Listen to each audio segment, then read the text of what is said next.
Reading with your kids. Hey, so great to see you. Come on in. Hi, my name is Jedley, and this is the Reading with Your Kids podcast, coming to you from the beautiful neighborhood of Reedville in the southwest corner of Boston, Massachusetts. We are so happy that you're part of our beautiful Reading with Your Kids family. We do hope you subscribe to the show on Podbean, on the iHeartRadio app, on Google Podcasts, Apple Podcasts, Himalaya, or wherever you find your podcasts, including Spotify. We have a great guest for you today. She is the author of You Are a Superhero, and we think she's a superhero too. Her name is Jeanette Paxia. Before we invite Jeanette in, I can't believe it. It's just around the corner. What am I talking about? We're talking about the Chicago Toy and Game Fair, November 23rd and 24th on Navy Pier in beautiful Chicago. We are so excited. I am just about ready to pack up the van and leave. We're going to be hitting a couple of schools, performing along our journey to Chicago. And then on the 23rd and 24th of November, we will be part of the largest toy and game fair in North America, the Chicago Toy and Game Fair. This is so exciting. Your kids and parents who go to the show are going to be able to play with life-size toys and games. They're going to be able to meet inventors. They're going to be able to meet authors. And check this out. They're going to be able to find out what it's like to be a guest on the Reading with Your Kids podcast. That's right. We have a totally interactive booth at the Chicago Toy and Game Fair. We're going to invite you to come up and take a look at some great books that we'll be displaying there in our booth to record a little review. You're going to get a copy of that interview, and we're going to use some of those interviews on future episodes of the podcast. So exciting. You'll also be entered to win our giant prize basket. It's all happening November 23rd and 24th on Navy Pier in Chicago. Now, if you go to chitag.com, CHITAG.com, you can save $3 on every ticket you purchase by using the code RWYK. That's the Reading with Your Kids initials, RWYK. Try not to stutter when you're entering it in like I do. It will save you $3. There's no limit as to how many tickets you can purchase. You can buy tickets for your entire congregation at church, your entire temple, your entire kids' basketball team. Bring them all down. It's going to be a great time. November 23rd and 24th, Chicago Toy and Game Fair on Navy Pier. Joining us right now from the Modesto area in California. We are really excited. I love talking to authors who write books that inspire us, inspire our kids, and today's guest absolutely has written a beautiful book called You Are a Superhero. Please welcome to the show, Jeanette Paxia. Jeanette, how are you? I'm wonderful. How are you doing today? I'm so very happy. It's a beautiful day here in Boston. Augie the doggy is resting comfortably here in the studio. Life is good, and I'm really excited to hear all about You Are a Superhero. Thank you. So tell us about the book. The book You Are a Superhero was written in order to help kids increase their self-esteem. I feel like some of the issues we have right now with bullying and violence in the schools are due to children not having that self-esteem. Usually if you bully people, it's because you don't feel that you have that own self-worth, so you want to make others look bad. So I wrote the book in order to help kids increase their self-esteem. I have 5 kids with my significant other, Brian, but I have 2 boys myself, and they are so into superheroes that, of course, I am too. You know, we love Marvel, we love DC, and I wanted kids to have a way to relate to how superheroes are, because all superheroes have some kind of trait. They're kind, they help people, and I wanted to focus on those areas as superheroes, but in a way that kids could see in their everyday lives, that they have superheroes all around them. Teachers, parents, chefs, nutritionists, all different kinds of people, and they each have their own superhero traits. Finding those traits and finding how kids could then be like them and be a superhero in their own way. That's really cool and such a clever idea. I want to, before we talk more about the book and some of the folks that you highlight in the book, why do you think it is that kids are so attracted, especially some kids are just fascinated with superheroes and that whole genre of storytelling? I think it's because they feel like it's something beyond them, something that they can't attain. They're such larger than life heroes. You know, they're colorful, they're strong, they have all these things that they can do, and kids want to be just like them. You know, we kind of live in the age of the YouTubers and having all of these people right in front of them that they feel are larger than life, and that includes superheroes. It's interesting. I think you're right. Yeah, there is, you know, this kind of need sometimes to fill, you know, a place that we feel empty, and maybe for a lot of kids, you know, imagining themselves as a superhero does that. They want to feel special. Yeah. And, you know, realizing that we're all here for a reason, and we're all born for a reason.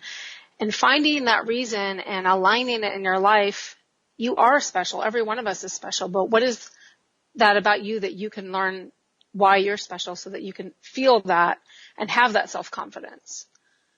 How did you get to this point where you wanted to take the time, invest the time and the energy to create You Are a Superhero? It's funny.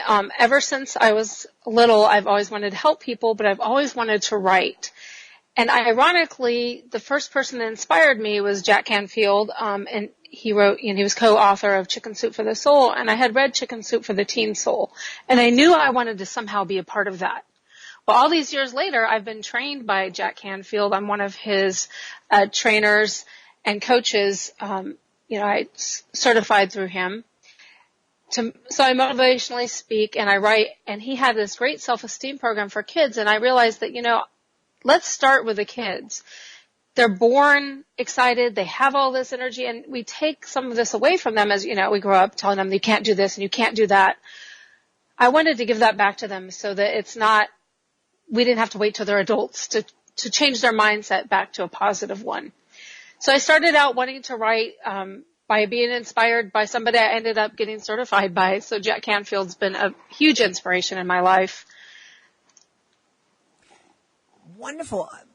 Why do you think you talk about, you know, adults and kids' lives, you know, they come across a lot of kids, and kids have all this energy, but it as you said, we seem to kind of like throw some water on some of that energy and say, oh, that's not realistic. And why do you think people feel a need to tell a 9-year-old that it's not realistic for them to think that they're going to grow up to be an NBA star or a doctor or a surgeon? Because the way we are as adults, that was taken away from us, and you can only share with people that knowledge that you currently have at that moment. I don't think they realize what they're doing, and their mindset at the time is not positive, and so then they pass that on to the children, when really we can have a positive mindset. It's all about your thought and how you think about yourself, not about what other people think about you. It's we call it E plus R equals O. So your event plus your response is your outcome, and the only thing you can change is your response. So those adults have had a bad response to things. They have a negative outlook, and they're passing that on unintentionally. I don't think it's an intentional of it. Well, how can we as parents, as adults, as grandparents, caregivers, how can we, number one, kind of evaluate ourselves and see if we're giving off that kind of negative energy? And then what would be the first step for us to kind of turn that around? I always say that the first step is, well, education, but being grateful. When you start your day in the morning, you need to learn to be grateful for something, even if it's just waking up in the morning. Once you have that gratitude, it's hard to be negative, right? If you start out with happiness and gratitude, then as you go through your day, and of course educating yourself, learning how to be positive, learning how to respond to the events in your life so that it's not in a negative way. once you learn, then you can pass that on to other people. Yeah. That idea of practicing gratitude is something that I absolutely adhere to and support. One book that I absolutely adored was it was written by Robert Emmons, and it was called Thanks. And it's talking about the science of happiness and gratitude, and the fact that there's a whole lot of scientific research that proves that people who live gratefully are healthier, they're happier, they can endure pain for longer than others. It's just absolutely mind-boggling. It's amazing. I do something with my kids called a rampage of gratitude, and we just walk around for 10 minutes.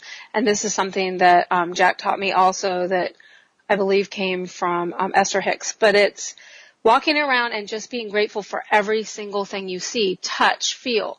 Grateful for the ground under you, grateful for the paint on the walls, grateful to the person who built the house. And once you do that, then it's easier for you to look around and just see how much is in front of you and how much you have to be grateful for in any situation. I mean, I've been through some really, really difficult situations. And sometimes finding what you're grateful for is difficult, but you can do it. There's something in that situation, whether it was there for you to learn from and that becomes your story, or it was there just so that you can realize that you do have something to be grateful for. So I instill that in my children too, and in the programs that I do, I take that with me. I also go to bed at night being grateful for something during the day. So I start my day and I end my day that way. I had to smile when you're talking about walking around the house and being grateful for everything that you see and touch. And I have this, and I agree with you. I think that's wonderful. But I have this silly image in my head of there were times when my kids were younger, and I was getting really frustrated. How helpful it would have been to have taken a deep breath, and instead of kind of letting myself fly off the handle, just kind of walking around the house and touching things and, saying, thank you for this wall, thank you for this couch, thank you for this food, and really doing it in an exaggerated way, and to the point where my kids were laughing and I was laughing, and whatever was making me angry and frustrated, I think would probably have disappeared. Or just even smiling in that moment. Yeah. How can somebody be angry at you, or how can you be angry at them if you smile? It's hard to be angry when you're smiling. Or that's also where you could use, that's a great example that you gave, but it's also where you could use the E plus R equals O. How do I respond to my child when they're telling me I'm the worst mother in the world, or they're having a bad day and they're taking it out on me? Realizing that it's how I look at the situation in the event and how I respond to that. I don't have to get wrapped up in their frustration. Realizing that they're frustrated for a reason, and just, not getting wrapped in it myself. And that was, I think, one of the hardest things for me to learn as a parent was not to react. But yes. to think before, because the initial moment, whenever something's happening, especially if your kid does something that's incredibly disrespectful or dangerous, or does something hurtful to another sibling or another child, the natural instinct is to just react in the moment. And it's so much better for everybody if you take a moment and think and have an intelligent response to that situation instead of a reaction. Exactly. Take a deep breath, be grateful, smile, realize that it's not a reflection on you. It's something that they're going through and that they have to work through that. And I think nowadays that isn't any more evident than it is in social media. Uh-huh. We text quickly back, we respond quickly back, and we don't think. And that's out there forever. And that's with kids.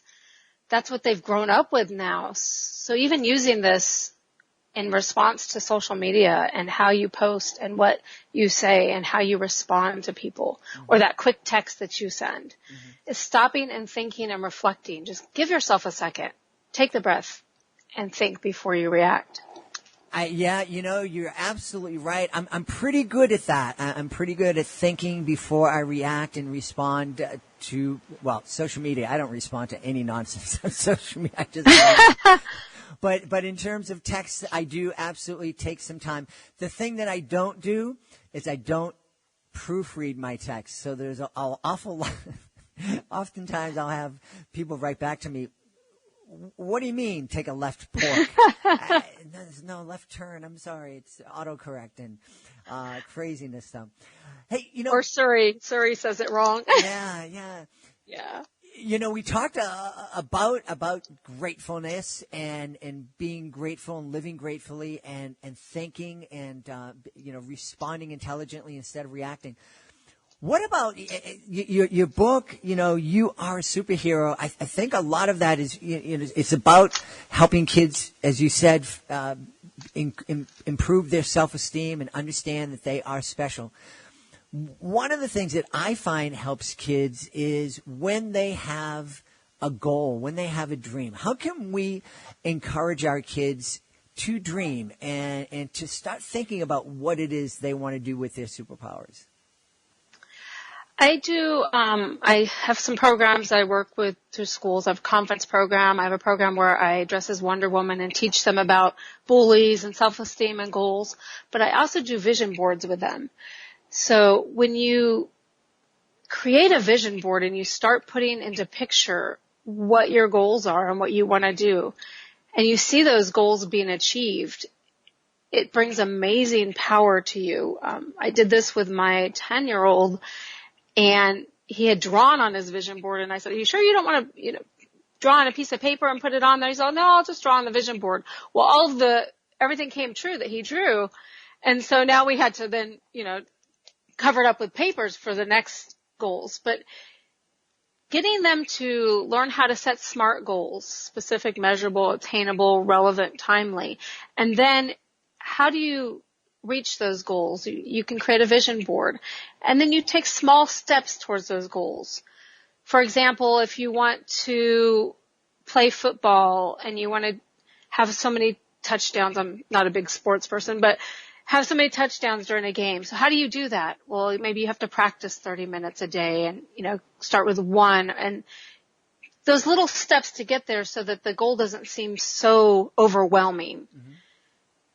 Or play piano or ride a bike. What do you need to do to get there? And that's what one of the things I do with the kids is I go and I work with them on how to set goals and then work with them on creating vision boards and small steps to get there. Yeah. One of the things that I was shocked at, I had read this article that said, there was some research done. It said that kids who have goals are happier. They do better in school. They have better relationships. And the next morning I went out and I was performing my educational magic show at a school, and I just asked the kids to raise their hand. How many of you guys have some goals or some things that you want to do in your life? And I was really shocked and disappointed to see that less than half of the kids raised their hand. And Aww. I thought at first, maybe this is just a school. Maybe they didn't understand what I was saying. And, so I checked with the teachers, and the teacher said, no, your question was understandable. And so I did it at a number of schools, and I never had more than 60% of the audience raise their hands. So I think that this is a really, really, really important thing for us to do as parents and caregivers, as teachers, to really encourage our kids to start having some dreams and letting them know that their dreams and goals can change, a dozen times, or more. And it's okay that it changes. Okay. Yeah, that's fine. Yeah. So what are some, now in You Are a Superhero, do we meet kids who are superheroes? In the book, I talk about different careers, different people. So, for example, teachers. Mm-hmm. And what their traits are, their superhero traits. And then I have pictures of other kids and ask them, how can you be a superhero like a teacher? Mm-hmm. So I go through different careers and then also parents and grandparents working through that. So we see pictures of kids and what they're doing and things that they think of that we can do to be a superhero. But then also I ask well, what do you think you can do to be a superhero, like a teacher or a sanitation worker? I even have ramp agents in here, which are the men and women who guide the plane. So how can you use your superhero traits to guide people? I relate it back to the superhero traits of that profession because I want children to realize that you do meet people every day, that your teacher is a person who has superhero traits, who's helping to guide your life, or your parents or your grandparents or chefs or farmers. And we need all of these people in order to make the world go round. And you don't have to be a superhero with a cape in order to do that. Mm-hmm. And how important is it for us to really help our kids and help ourselves see the value of everybody's job, to understand that every single person who is out there working, we're contributing, and we're contributing to making the world a better place.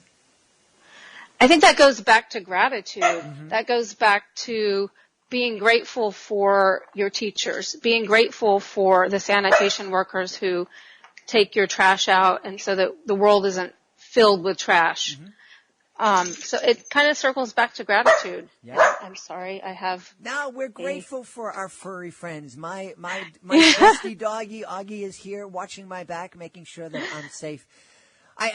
Before we go, I wanted to ask. You go out and you're meeting with kids and you're talking to kids and you're asking kids these questions about goals and what their superpowers are.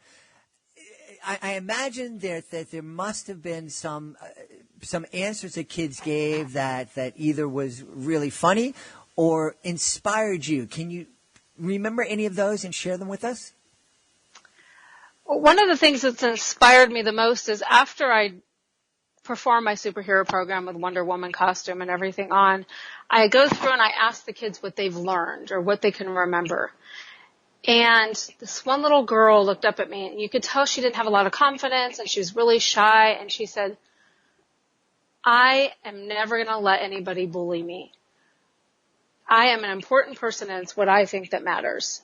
And it really touched my heart, because you never know, you teach things, and you never know what the kids are going to get out of it. And hearing that this shy girl who didn't want to get up and talk in front of people, was able to stand up and say that, was one of the most touching things that's ever happened to me in presenting these programs and my book. That's wonderful.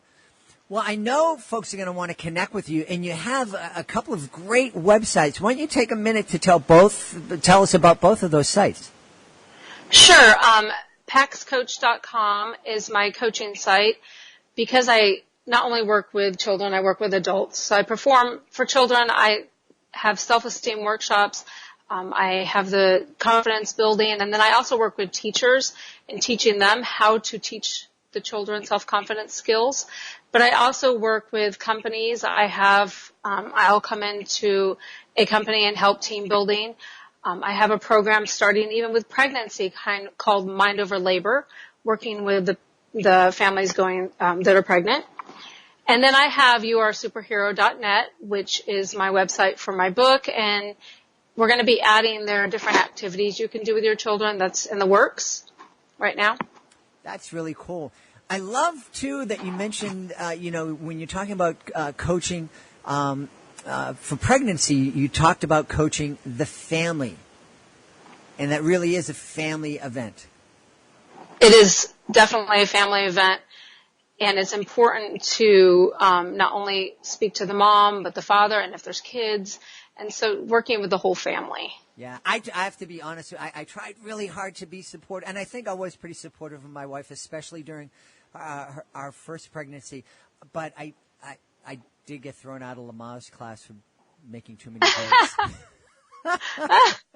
Well, many years ago I started out in medical, and I was a doula, and I worked with families all the time. And most of the time I had to coach the fathers and not the mothers, because they would be the ones that wanted to faint or, didn't know exactly what to do to support. And so I've come from a history of working with whole families through the whole pregnancy. It's usually really a year, because it's pre-pregnancy, it's pregnancy, and it's post. Yeah. Well, we've had a great time speaking to the author of You Are a Superhero, and she's doing some pretty super things in the world, Jeanette Paxia. Jeanette, thank you so much for being part of our show. Thank you. Have a wonderful day. Please be sure to join us for the next edition of the Reading with Your Kids podcast. Our guest will be Tracy Weldon. She is the author of My Blank Page. It is a fabulous book, and we have a fabulous conversation about creativity and inspiring our kids to have the courage to be creative. That's the next edition of the Reading with Your Kids podcast. Hey, if you were inspired to be creative and to write your own children's book, we would love to have you on the podcast. Being a guest on the podcast, it's fun, it's easy, and it gives you the chance to tell thousands of people about your fantastic children's book. All you need to do is to go to our website, readingwithyourkids.com. Click on the contact button. It's at the bottom of the page. Let us know about your great book. We will let you know the next easy steps. We want to thank the folks who made today's show so very wonderful. Jeanette Paxia, be sure to check out her book, You Are a Superhero. I also want to thank my amazing producer, Fatima Khan. Be sure to check out her blog at readingwithyourkids.com. I want to thank my beautiful wife for all the support that she gives me, and I want to thank you. Thank you so much for taking the time to join us today, and as always, thank you so much for taking the time to make the world a better place by reading with your kids. I'll be looking for you in the next edition of the Reading with Your Kids podcast.